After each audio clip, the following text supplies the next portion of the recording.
Back students on Study with Ravi. We are going to solve an important question of linear equation, that is of exercise 8.2 question number 2. Sorry, exercise 8.1 question number 2. What is the question? Solve the following equations. हमें कुछ equations दिए हैं, इनको हमें solve करना है.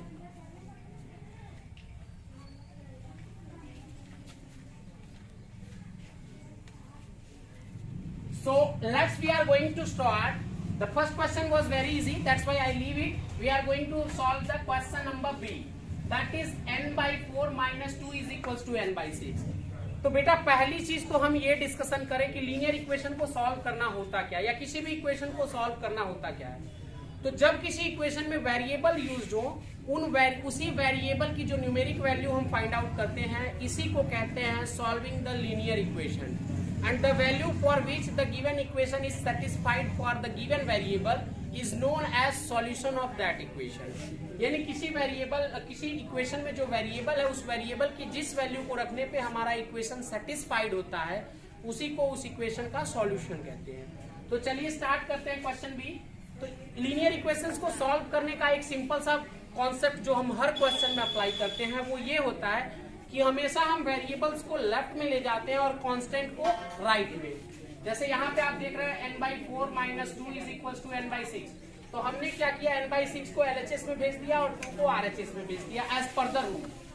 तो ये n by 4 minus n by 6 is equals to 2 हो गया. अब एक बेसिक सा कॉन्सेप्ट लेके हम लोग चल रहे हैं. क्या है वो कॉन्सेप्ट? अगर डिफरेंट डेनोमिनेटर्स हो अलग अलग टर्म्स में, तो एक सिंपल सा मेथड आपको मैं बता रहा हूँ. जैसे यहाँ पे हमने देखा कि एक डेनोमिनेटर है 4, दूसरा डेनोमिनेटर है 6, तो हम 4 और 6 का एलसीएम निकालेंगे and the LCM of 4 and 6 will be 12, और उसी एलसीएम से पूरे इक्वेशन में मल्टीप्लाई कर देंगे. पूरे इक्वेशन में मल्टीप्लाई कर देंगे इन द सेंस कि एलएचएस में भी मल्टीप्लाई करेंगे और आरएचएस में मल्टीप्लाई करेंगे. तो आई होप आपको क्लियर होगा कि 4 और 6 का एलसीएम 12 है. तो हमने क्या किया, पूरे कंप्लीट एलएचएस में भी 12 से मल्टीप्लाई किया और आरएचएस में भी 12 से मल्टीप्लाई किया. या आप एलसीएम मेथड का भी यूज करके या एलसीएम फाइंड आउट करके भी कर सकते हो, जैसे नॉर्मली किया जाता है. तो 12 से आप n by 4 में जब मल्टीप्लाई करोगे, जब आप 12 into n by 4 करोगे, तो this 4 will cross out the 12, you will gate 3n. तो वही ये हो गया 3n. उसी तरह से 12 का मल्टीप्लाई जब माइनस n by 6 में करोगे तो माइनस 2n मिलेगा और रिजल्ट इज इक्वल टू 24. अब 3n में से 2n माइनस होगा यानी 1n बचेगा, लेकिन कोफिशिएंट 1 नहीं लिखते हैं, तो n is equal to 24 is the solution of first question. Similarly दूसरे क्वेश्चन की बात करें तो यहाँ पे क्या है बेटा, p by 2 minus p by 3 है. यहाँ पे क्या है, p by 2 minus p by 3 is equal to 5. मतलब जो हमने पहला स्टेप यहाँ पे किया था सेकेंड क्वेश्चन का, वो स्टेप ऑलरेडी यहाँ पे क्वेश्चन में ही है.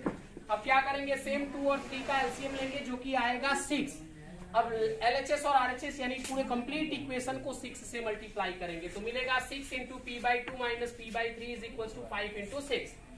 तो जब p by 2 में 6 से मल्टीप्लाई करेंगे, एक बार फिर से देख लीजिए, जब 6 इंटू पी बाई 2 करेंगे तो 2 से ये 6 क्रॉस आउट होगा 3 टाइम्स में, यानी मिलेगा 3p. उसी तरह से जब 6 में p by 3 से मल्टीप्लाई करेंगे तो 3 2 जा 6 होता है, यानी हो जाएगा 2p. तो ये हो जाएगा, जब 6 से p by 2 में मल्टीप्लाई होगा तो ये हो जाएगा 3p, और जब p by 3 में होगा तो हो जाएगा माइनस 2p. तो 3p में से 2p गया तो 1p बचा, यानी p बचा. p is equal to 30 is the solution of this equation. Now next equation, that is a plus 1 by 2 is equal to minus 4.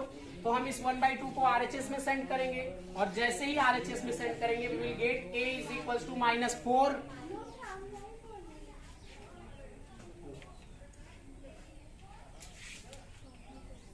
जैसे ही हम इसको उधर भेजेंगे we will get a is equal to minus 4 and minus 1 by 2. LCM लेंगे तो ये हो जाएगा माइनस 8 माइनस 1 अपॉन 2 यानी minus 9 by 2. a is equal to minus 9 by 2 is the solution of this equation.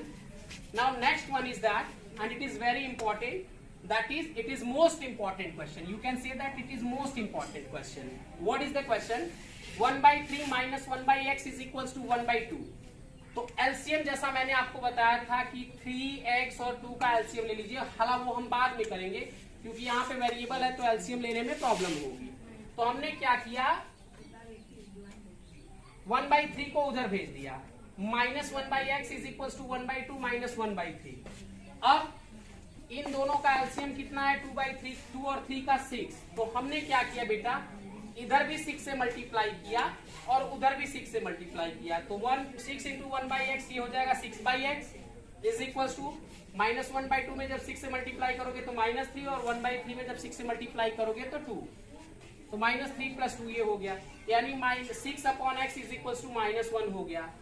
अब हम अगर x को इधर भेजते हैं और 1 को इधर, तो we will get 6/-1 is equal to x। उसी को मैंने घुमा के लिख दिया, x is equal to 6/-1। And you know that किसी नंबर में -1 और माइनस प्लस से अगर मल्टीप्लाई, -1 से मल्टीप्लाई या डिवाइड करते हैं तो उसका साइन बदल जाता है। यानी जब हम 6 को -1 से डिवाइड करेंगे तो वो हो जाएगा -6। This is the solution of your question. Now next and last important question of this question, this exercise, that is x/2 minus x/3 is equal to 1/6। तो देखिए बेटा 2, 3 और 6 का एलसीएम क्या होगा, 6। हमने LHS और RHS दोनों को 6 से मल्टीप्लाई कर दिया। जब आप 6 से x/2 को मल्टीप्लाई करोगे then you will get 3x, and when you will multiply 6 by minus x/3 you will get 2x, and when you will multiply 1/6 by 6 you will get 1. So 3x minus 2x will be equals to x. X is equals to 1. This is the solution of this equation. Thanks for watching. Share, subscribe and comment. Please press the bell icon.